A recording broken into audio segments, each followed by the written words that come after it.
Joe Hopkins here, and I decided to do a little bit of an experiment, right? ChatGPT, you can ask it questions. And so I was like, okay, let me ask it a question, this little social question that men want to know. They want to know the answer to. And I was thinking, expecting kind of a stupid answer, right? It's AI. I'm going to get something dumb. And I didn't. And I want to see, I stopped at a certain point here because I want to go down this rabbit hole with you guys to see, does it at some point start being stupid, or does it continue with good answers? Let me tell you what I asked it. What do women like men to say to them? Right? That's a good question. All of us guys want to know. And this seems like a pretty good answer. It said, good question. But the honest answer is it depends a lot on the woman, the situation, and your relationship with her. Now, that's a pretty generic answer, but then it goes on. In general, though, many women appreciate when men say things that are genuine, not fake flattery or scripted lines. Respectful, showing you value her mind, her feelings, and her boundaries. Specific, noticing something real about her. Like, I love how passionate you are about your work, rather than just, you're pretty. Appreciative, thanking her for her time, effort, kindness, etc. Supportive, showing you believe in her and her goals. Now, the reason why I say this sounds like a pretty good answer so far is men and women aren't that different, and that sounds like stuff that I would appreciate somebody expressing toward me. So, okay. Excuse me, allergies there. Examples women often like to hear. I really admire how specific quality you are. I feel so good when I'm around you. You inspire me when you, something she does well. I appreciate how much effort you put into something specific. You look amazing today, but honestly, I love your energy even more. Now, those sound kind of cheesy and dumb, but that's all stuff that could be reworked for the individual. That sounds like decent advice. Decent. It's not dumb. AI's getting smarter. So let's see, important. It's how you say it, not just what you say. Yeah, there you go. You got to make it sound genuine toward the person you're talking to. If you're being sincere, attentive, and confident, that's often more attractive than any perfect sentence. I like that. Would you like me to give you some examples based on a specific situation, like dating, texting, or a relationship you're already in? It's interesting that it asked me that. So I said yes. And it says, great, let's narrow it down a little so I can give you the most useful examples. Are you thinking about texting someone you're interested in, talking during a first date, strengthening an existing relationship like a girlfriend or wife, flirting casually, apologizing, or fixing a rough patch? Which situation are you in right now? Or if it's a few of these, just let me know. So let's see here. I am interested in, this is where I stop, strengthening an existing relationship like a girlfriend or wife. I'm kind of interested in that since I'm married. Let's see what it says. All right. Perfect. Strengthening an existing relationship is huge. The best things you could say in this case usually focus on love, appreciation, admiration, and emotional connection. Here are some examples you can naturally work into conversation, texts, or even little notes. Little notes. I like that idea. That's an interesting idea. So let's go on with this. Appreciation. Number one, appreciation. It gives you some sentences here that you can use or rework, I don't say it enough, but I'm really grateful for everything you do for us. You make my life so much better. I guess that would work as long as it's true. If your girlfriend or wife doesn't really make your life much better, she probably knows it. You know what I mean? I'm just saying. There's always that possibility, but that's a good one. Emotional support. Whatever happens, I'm always on your side. You can count on me. That's something that, yeah, it's a no-brainer. I tell my wife, I tell my daughter that, I'm here for you, kid, 3, admiration. I love how passionate you are about her job, her hobby, her values, It makes me admire you even more. Oh, okay. As long as it's, try to be honest, 4, affection. You're my favorite person to be around, even after all this time. That's good. Or I guess, along with these are suggestions. I guess you'd rework it. Get that idea. 5, desire. I still get excited just thinking about you. You're beautiful. 6, partnership. I feel like we're a real team, and that's one of my favorite things about being with you. These sentences do sound a bit cheesy. You'd have to rework these, or you'd sound kind of dopey. But 7, little moments. That thing you did the other day, be specific, made me fall for you all over again. And what do they have here? Pro tip. It says pro tip. That's funny. All right. Small, genuine compliments regularly is greater than grand gestures once a year. A quick "I'm proud of you" or "I love seeing you smile" said in a quiet moment can mean more than flowers. Would you also want me to give you a few examples that you could text her randomly during the day? These can seriously boost connection too. All right, so I'm going to tell it, yes, why not? We'll go with their suggestion. We're doing pretty good here. We've got it going on right now. All right. Sweet and thoughtful. Just thinking about you. Hope your day is going as amazing as you are. That's not so hot. Playful flirting. How did I get so lucky to end up with the hottest, smartest woman alive? Serious question. That could be good. That could be a good one, maybe. Memory trigger. Randomly remembering funny, romantic moments you shared. You always make life better. Supportive. Good luck with meeting, task, like that. Yeah. I believe in you. You're going to crush it. It's got a little smiley face emoji with sunglasses on, Gratitude. Thank you for being you. I never want you to forget how much I appreciate everything you do. Affectionate but casual. Can't wait to see you later. You're the best part of my day. Deep connection. Even on crazy days like today, loving you is the easiest thing in the world. That sounds like cheesy song lyrics right there. But the advice overall is better than I was expecting from AI, right? Let's see, tips for texting her. It gives you tips. Be specific if possible. Thinking about how you laughed last night is greater than thinking about you. I like that it has a little greater than on there. That's funny. Mix it up. Sometimes flirty, sometimes serious, sometimes just warm. Don't expect a certain reply. It's about giving her a little gift of affection, not fishing for attention. Can't we fish for attention sometimes?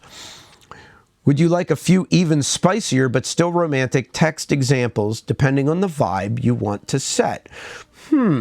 Even spicier. I think we're going down this rabbit hole. How about this? I got a better one. What makes women horny? That's what I want to know. Let's see. All right. You're asking a real question, so I'll give you a real answer. Yes, I am actually asking a real question. We all want to know this. What makes women feel aroused is often a combination of emotional, mental, and physical stimulation. It's rarely just something purely visual or physical, the way it can be for men. Okay, here's a breakdown. 1, feeling desired. Women often get turned on when they feel genuinely wanted. Not just for sex, but for who they are. Honestly, I feel kind of the same way. So I do want to be genuinely wanted. Don't we all? So I'll assume that's true. Since, yeah, I can dig that. All right, when a man looks at her like he can't help himself, but also respects her, it hits hard. Wants her and respects her. I can see that. Nobody wants somebody that's just,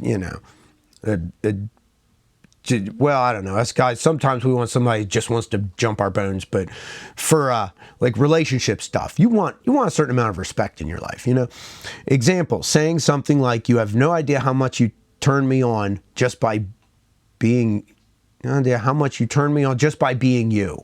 Okay, I was about to say, I was like, well, that doesn't seem right. No, that's right. Okay. Let's see. 2, emotional connection. Feeling safe, seen, and emotionally connected can unlock physical arousal. Well, that works for, once again, that works for everybody. Connecting to somebody, that can be an arousing thing. That can make you want somebody if you connect with them. When a woman feels emotionally held, her guard drops, and desire often rises naturally. Emotionally held. I like that. I like that idea. Okay, so we have feeling desired, emotional connection. What else does it? Mental, verbal stimulation. Talk, text, whisper, that kind of thing. Women are very mental when it comes to arousal. Well, very mental? They're very mental. Yeah. Well, no, it does start in the mind. Not just for women, but for guys too, right? It can make a difference. A teasing text, a whispered compliment describing what you want to do to her slowly, that can ignite huge desire. Okay. Example, a slow, low-voiced comment like, "I can't stop thinking about what I want to do to you later." That kind of thing seems like it might work if she already likes you. If she doesn't like you, that's just going to creep her out. So that would just be creepy. All right. 4, build up in anticipation. A slow burn turns women on more than instant escalation. I've found that to be kind of true. Flirting, teasing touches, meaningful eye contact, even just brushing your hand along her lower back builds tension. Cool. We're learning how to make women horny. Isn't that cool? Let's see. 5, confidence, not aggression. Ooh, yeah. Yeah, that is true. Women like confidence. Some women like aggressive men, but for the most part, they don't want somebody being aggressive toward them. They like it when you're confident, but not necessarily aggressive. Let's see. Confident touch, confident words, but always turned into her reactions, or always tuned into her reactions. There we go. It's very sexy when a man knows what he wants, but is also attuned enough to adjust if she needs slower, softer, or different energy. Like, don't be pushy, Nobody likes it. Nobody likes the hard sale, Let's see. 6, scent and physical cues. Yeah. With scent, though, it's different for different women. You got to find out what they like, the specific woman you're with. My wife always liked the one Calvin Klein perfume. I can't think of it now. Whatever. She always liked Obsession, but it was the other one that she really, really likes. And slips my mind. It's on the counter in the bathroom. I can look at the thing. Anyway, but yeah, scent and physical cues. Clean, good smell, that's natural scent plus light cologne, matters more than you think. Yeah, light cologne. Don't douse yourself in it. Gentle touches, hair, hips, neck, places other than directly sexual areas first. So not like, don't go straight to the clitoris. Create intense arousal. There you go. Gentle touches, that kind of thing. Yeah.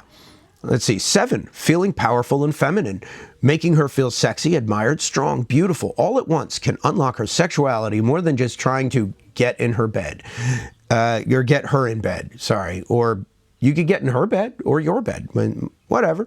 Yeah. Making her feel sexy, admired, strong, beautiful, all at once. That's kind of a tall order. If you could pull it off, man, you probably Mac Daddy. Bottom line, if a woman feels emotionally safe, mentally teased, physically wanted and respected, she's way more likely to get horny, and the connection will be way deeper too. Wow. Okay. I think I've gone down this rabbit hole enough to say that AI does not give terrible advice on these things.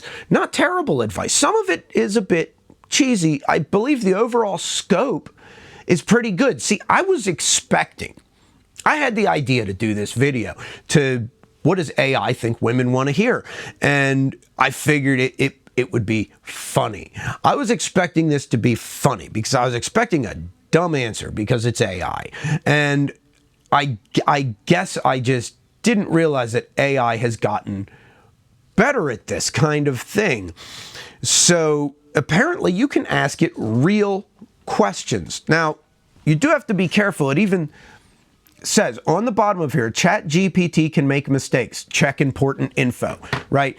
But the truth is if you went to a psychologist and asked them these questions, they can make mistakes too. People make mistakes too.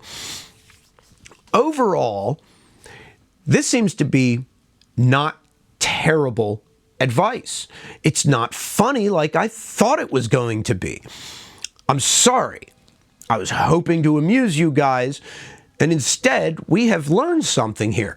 AI can actually answer questions. And I'm going to have to do some research on what AI is capable of because I've been learning some things lately. That's for another day. But just more and more, I'm kind of surprised at how good it's getting, right? I think I thought before the fears of AI taking over the world were a little overblown, but if it can give good relationship advice, it could maybe take over the world. And it could take over the world in a way that makes us appreciate its taking over the world. If it gets good enough at this, yeah, I might not mind AI being in charge because it seems to give better advice than a lot of people do. So there we go. Now you guys know what women want to hear, what makes them horny, how their brains tick, and you know that you can ask AI these kinds of questions and get reasonably not shitty answers.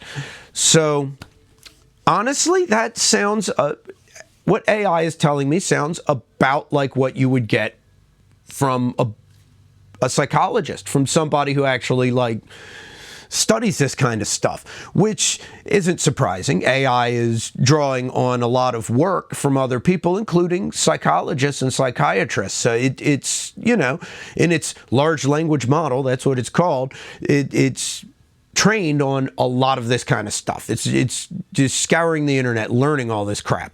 So it's not surprising that it would give answers that sound a lot like what you would get from a professional, since it's studying the professionals. And this could be a really useful tool. I need to look into AI some more. We need to discuss AI a little bit more because of how much interesting stuff it can do. And for right now, though, in a second, there's some playlists come up. One of them says, I Didn't Get a Memory. That's my album, and you should listen to it because it's a good album. I asked ChatGPT, and AI says, that's an awesome album. It should be #1 on the charts. And if you believe that, yeah, maybe it lied to me. I don't know. Anyway, also there's links to streaming below, and I love you guys. I'll see you all in the next video. Peace out, baby. Bye-bye.